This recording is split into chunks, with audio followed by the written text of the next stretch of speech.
Well, respiratory viruses are on the rise in the Midstate. Yeah, right during one of the most social months of the year. Sarah Wilson has some data for us tonight. Sarah. Alicia, Dennis, this happens this time of year every year, so it's really not unexpected. But doctors are especially worried because RSV cases among children are high and they still haven't peaked. Week by week, a steady rise in sickness.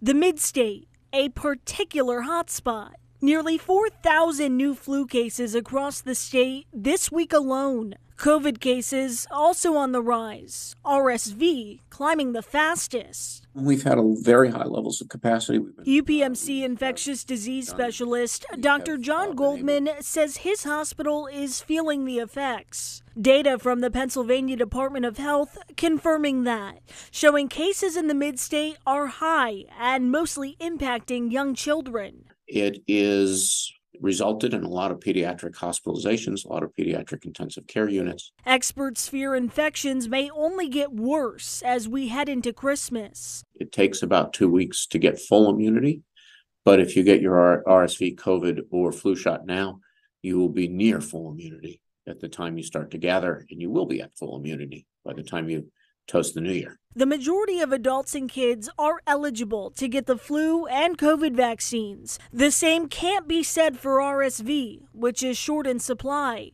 We're trying to prioritize our most vulnerable, which are newborns and our premature babies. The bottom line is, though, that all three are at fairly high levels. Flu and COVID are still increasing. Which is why they're urging action now. So it's just easier to prevent it rather than go through it. If you infect someone who's young and healthy, it's going to inconvenience them. They might have to take a day or two off work. They might feel miserable.